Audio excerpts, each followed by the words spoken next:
Hi hello പത്തരമാറ്റിൻ്റെ ഇന്നത്തെ എപ്പിസോഡിലേക്ക് എല്ലാ പേർക്കും സ്വാഗതം. അപ്പോൾ ഇന്നലെ നമ്മൾ കണ്ട് നിർത്തിയത് നമ്മുടെ പത്തരമാറ്റിൽ നമ്മുടെ ഗോവിന്ദനും കനകയും നന്ദുവും കൂടെ ഇരുന്ന് ആഹാരമൊക്കെ കഴിച്ചുകൊണ്ടിരിക്കുന്ന ഒരു സീനാണ്. അപ്പം നന്ദു ഓരോ കാര്യങ്ങൾ പറയുമ്പോൾ നമ്മുടെ കനക പറയുന്നുണ്ട്, ഇതുപോലെ വലിയൊരു കേസാണെന്നാണ് തോന്നുന്നത്, എല്ലാവരും അകപ്പെടുമെന്നൊക്കെയാണ് പറയുന്നത്. അനാമിക കാരണം ഇങ്ങനെയൊക്കെ ഒരു പ്രശ്നം മൂർത്തി സാറിൻ്റെ കുടുംബത്തിനുണ്ടായല്ലോ, പാവപ്പെട്ട അമ്മയ്ക്കും ഇങ്ങനെ ആയല്ലോ എന്നൊക്കെ ഇങ്ങനെ പറയുമ്പോൾ നമ്മുടെ ഗോവിന്ദൻ പറയുന്നുണ്ട്, ഞാനും ഇടയ്ക്ക് മൂർത്തി സാറിനെ വിളിച്ചിരുന്നു, ആകെ കുലുമാലാണ് എന്നിങ്ങനെ പറയുന്നുണ്ട്. അപ്പോൾ നമ്മുടെ നന്ദു പറയുന്നുണ്ട്, അവൾക്ക് അവളെപ്പോലെയുള്ള ആൾക്കാരെ വിട്ടുകൊടുക്കരുത്, ഒരിക്കലും തോറ്റു കൊടുക്കരുത്, പോരാടി തന്നെ അവളെ ആക്കണം, അല്ലാതെ ഭയന്ന് വിറച്ചിരിക്കരുത് എന്നൊക്കെ പറയുന്നുണ്ട്. അപ്പോൾ നമ്മുടെ നന്ദു അതിൻ്റെ ഇടയിൽ കൂടെ തന്നെ നമ്മുടെ CIയെക്കുറിച്ച് കുറ്റങ്ങളും കുറവുകളൊക്കെ പറയുന്നുണ്ട്, അയാളാണ് ഇതിൻ്റെ പിറകിലാണ് എന്നുള്ള കാര്യങ്ങളൊക്കെ പറയുന്നുണ്ട്. അപ്പോൾ കനക പറയുന്നുണ്ട്, അങ്ങനെയൊന്നും അല്ല, സച്ചിമോൻ നല്ല ആളാണ്, ഇല്ല അനാമികയുടെ അച്ഛനും സച്ചി സാറും പുറത്ത് നിന്നൊക്കെ കാണാറുണ്ട് എന്നൊക്കെ പറഞ്ഞിട്ട് നല്ലൊരു ഗോൾഡൻ ചാൻസ് നിങ്ങളായിട്ട് തന്നെ കളഞ്ഞല്ലോ എന്നെല്ലാം പറയുകയാണ് നന്ദു. ഇത്രയും പറഞ്ഞുകൊണ്ട് നമ്മുടെ നന്ദു അവിടെ നിന്ന് എഴുന്നേറ്റ് പോവുകയാണ്. അപ്പോൾ കണ്ടോ ഗോവിന്ദേട്ട അവൾ പറഞ്ഞത് എന്നിങ്ങനെ കനക ചോദിക്കുമ്പോൾ, അവൾ പറഞ്ഞതിൽ എന്താ തെറ്റ്? മൂർത്തി സാറിൻ്റെ അവിടെ നിന്ന് ഒരു ആലോചന വന്നാൽ ആരെങ്കിലും കളയുമോ? പിന്നെ എൻ്റെ ഭാര്യയുടെ ആദ്യത്തെ സ്വഭാവം വെച്ചാണെങ്കിൽ ഇങ്ങനെ ഒരു ആലോചന വന്നാൽ എങ്ങനെയും അത് നടത്തിയിരിക്കും. പിന്നെ ഇപ്പോൾ സ്വഭാവങ്ങളൊക്കെ മനസ്സിലാക്കി മാറിയത് കൊണ്ടാണ് നീയും അടങ്ങിയിരിക്കുന്നതെന്ന് പറയുന്നുണ്ട്. പിന്നെ എന്ത് വന്നാലും നമ്മുടെ രണ്ട് മക്കളും പറഞ്ഞത് ഓർമ്മയുണ്ടല്ലോ, അനിയുടെ അമ്മ ഒരിക്കലും ഈ ബന്ധത്തെ അംഗീകരിക്കില്ല, അതുകൊണ്ട് നമ്മൾ ഒരിക്കലും അതിനു വേണ്ടി ശ്രമിക്കേണ്ട, എങ്ങനെ ഈ കേസിൻ്റെ കാര്യങ്ങളൊക്കെ തീർന്നതിന് ശേഷം നമുക്ക് എത്രയും പെട്ടെന്ന് എൻഗേജ്മെൻറ്റൊക്കെ നടത്തി വെക്കണം എന്ന് പറഞ്ഞിട്ട് ഗോവിന്ദനും കനകയും അവിടെ നിന്ന് ആഹാരമൊക്കെ കഴിച്ച് പിരിയുകയാണ്. അത് കഴിഞ്ഞിട്ട് പിന്നെ കാണിക്കുന്നത് നമ്മുടെ നന്ദു റൂമിലേക്ക് പോകുന്നതാണ്. നന്ദു റൂമിലേക്ക് പോയിരിക്കുമ്പോഴത്തേക്കും പെട്ടെന്നൊരു ഫോൺ കോൾ വരികയാണ്. നന്ദു എടുത്ത് നോക്കുമ്പോൾ അത് നമ്മുടെ അനിയാണ്.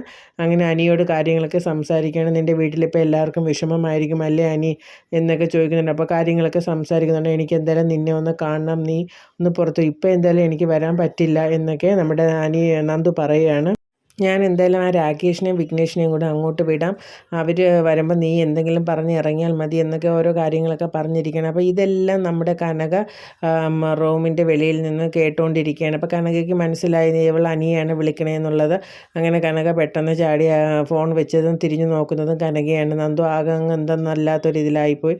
അപ്പോൾ കനക പറഞ്ഞു, നീ അനിയായിരിക്കും, അപ്പോൾ എൻ്റെ കണ്ണ് പിടിച്ച് പോകാമെന്നുള്ള ഉദ്ദേശത്തിലൊക്കെ ആയിരിക്കും അല്ലേ എന്നൊക്കെ പറഞ്ഞു. അപ്പം നമ്മുടെ നന്ദു ഓരോന്നൊക്കെ പറഞ്ഞാക്കുന്നുണ്ടെങ്കിലും കനക ഒന്നും വിട്ടു കൊടുക്കുന്നില്ല. അവസാനം കനക അവസാനത്തെ ഒരു ഡയലോഗ് അടിക്കുകയാണ്, ഞങ്ങളെ ഇതാക്കിയിട്ട് നീ അവനോടൊപ്പം പോകാൻ വേണ്ടിയിട്ടാണ് എന്നങ്ങനെ ഒരു രീതിക്കാണ് ഇരിക്കുന്നതെന്നുണ്ടെങ്കിൽ നിൻ്റെ അച്ഛൻ്റെയും ശവം നീ കാണും എന്നൊക്കെ പറഞ്ഞ് അടുത്ത അച്ഛനും അമ്മമാരും നമ്മുടെ നന്ദുവിനെ പേടിപ്പിക്കണം. ഓൾറെഡി അനിയുടെ അമ്മ തൂങ്ങി നിൽക്കുമെന്നുള്ള ഒരു കമൻറ്റ് പുറപ്പെടുവിച്ചിട്ടുണ്ട്. അടുത്ത കനകയും അങ്ങനെ പറഞ്ഞിരിക്കണം. അങ്ങനെ നമ്മുടെ നന്ദു എന്ത് ചെയ്യണമെന്നറിയാതെ ആകെ വിഷമിച്ച് സങ്കടത്തിലിരിക്കുകയാണ്. പിന്നെ അത് കഴിഞ്ഞ് കാണിക്കുന്നത് നമ്മുടെ മൂർത്തി മുത്തശ്ശനെയാണ്. അപ്പോൾ നമ്മുടെ മൂർത്തി മുത്തശ്ശനും മുത്തശ്ശിയും കൂടെ സംസാരിച്ചിട്ടുണ്ട്. അപ്പോൾ എന്തായാലും കോടതിയിലൊക്കെ പോവേണ്ടി വരും അല്ലേ, ഞാൻ ഇതുവരെ കോടതിയിലൊന്നും കയറിയിട്ടില്ല എന്ന് പറയുന്നുണ്ട്. അപ്പോൾ പറയുന്നുണ്ട് മൂർത്തി മുത്തശ്ശൻ പറയുന്നുണ്ട്, ഇതൊക്കെ ഒരു ആവശ്യം വരുമ്പോൾ എന്തെങ്കിലുമൊക്കെ ചെയ്യണ്ടേ എന്നൊക്കെ ഇങ്ങനെ പറയണേ. എന്താ നമ്മുടെ മുത്തശ്ശി പറഞ്ഞാൽ എന്ത് വന്നാലും ശരി തന്നെ, എൻ്റെ കൊച്ചുമക്കളുടെ മുത്തശ്ശൻ ആരുടെ മുന്നിലും താന്നു കൊടുക്കരുത്, തല കുനിക്കുകയും ചെയ്യരുത്, എങ്ങനെയും എനിക്ക് കോടതിയിൽ കയറുന്നതിലൊന്നും കുഴപ്പമില്ല, പക്ഷെ നമ്മൾ എങ്ങനെ ഈ കേസ് ജയിക്കണം എന്ന് പറയുമ്പോൾ മുത്തശ്ശൻ പറയുന്നുണ്ട്, ജയവും തോൽവിയൊക്കെ വാദിക്കുന്ന വക്കീലിൻ്റെ മിടുക്ക് പോലെ ഇരിക്കും എന്നൊക്കെ പറഞ്ഞ് എങ്ങനെയും നല്ലൊരു വക്കീലിനെ വെച്ച് വാദിക്കണമെന്നൊക്കെ പറഞ്ഞ് ആ രംഗം അവിടെ തീരുകയാണ്. പിന്നീട് കാണിക്കുന്നത് നമ്മുടെ ആദർശിൻ്റെ അച്ഛനും അനിയുടെ അച്ഛനും കൂടെ ഇരുന്ന് സംസാരിക്കുന്നതാണ്. എങ്ങനെയെങ്കിലും ഒരു നല്ല വക്കീലിനെ കണ്ടുപിടിച്ച് ഈ കേസ് ഏൽപ്പിക്കണം, ഒരു വക്കീലിനെ കണ്ടാൽ പോരാ, ഒരു വക്കീലിനെ കൊണ്ടൊന്നും ഒന്നും നടക്കില്ല, 2 വക്കീലെങ്കിലും വേണ്ടി വരും എന്നൊക്കെ കമൻറ്റുകൾ പറയുകയാണ്.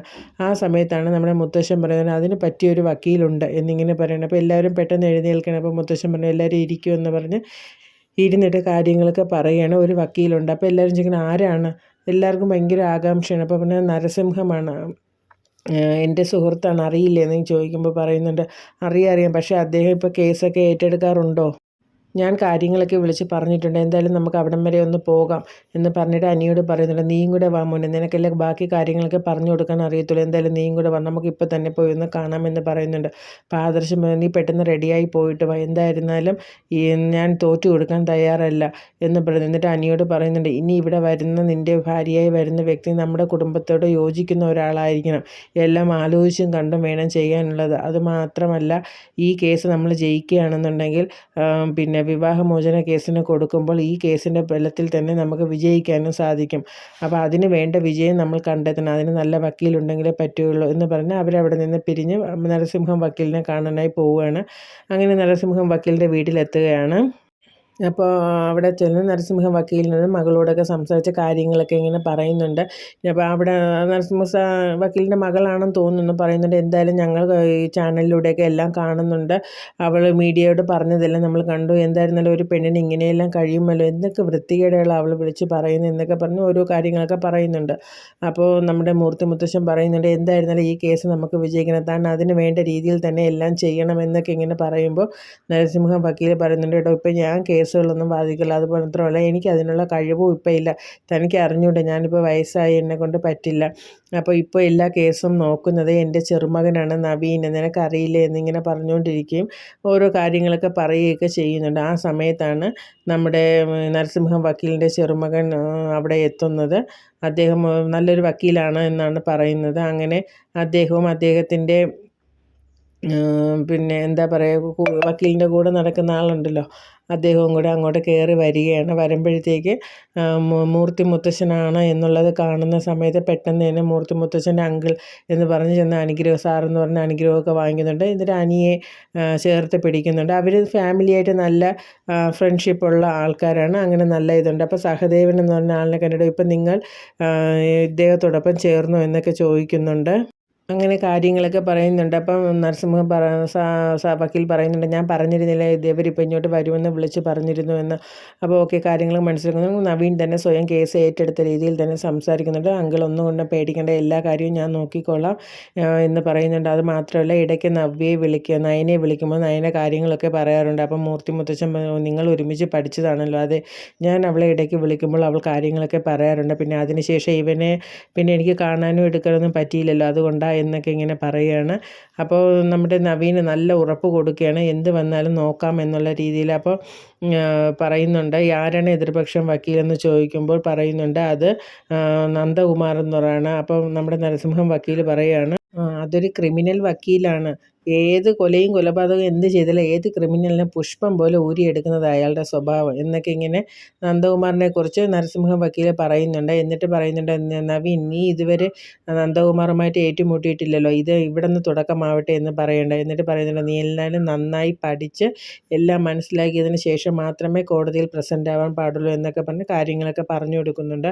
അപ്പോൾ നമ്മുടെ മൂർത്തി മുത്തശ്ശൻ പറയുന്നുണ്ട്, ഞാൻ അയാളുടെ മുമ്പിലിട്ട് അവളുടെ അച്ഛനിട്ട് ഒരടി കൊടുത്തത് എന്ന് പറയുന്നുണ്ട്. ഓഹോ, അപ്പോൾ ആ തെളിവുകളെല്ലാം അവർക്ക് അനുകൂലമായി നിൽക്കുകയാണല്ലേ, അപ്പം നമ്മൾ ഇനി എവിഡൻസൊക്കെ കണ്ടുപിടിക്കണം എന്ന് നിവിനോട് പറയുന്നുണ്ട്. അപ്പം നിവിൻ പറയുന്നുണ്ട്, ഒന്നും കൊണ്ടും പേടിക്കണ്ട, നമുക്ക് വേണ്ടത് എന്താണെന്ന് വെച്ചാൽ അതുപോലെ ചെയ്യാൻ, നിങ്ങൾ എന്നെ വിശ്വസിക്കൂ എന്ന് പറയുന്നുണ്ട്. എന്ത് വന്നാലും ഈ കേസ് നമ്മൾ വിജയിക്കുക തന്നെ ചെയ്യും എന്ന് പറയും, നമുക്ക് അനുകൂലമായിരിക്കും എന്ന് പറയുമ്പോൾ നരസിംഹം വക്കീൽ നവീനോട് പറഞ്ഞ അനുകൂലമായിരിക്കും എന്നാൽ അനുകൂലമാകണം, അങ്ങനെ അനുകൂലമായില്ലെങ്കിൽ നീ ഈ കറുത്ത കുപ്പായം എന്നേക്കുമായി ഉപേക്ഷിക്കണം.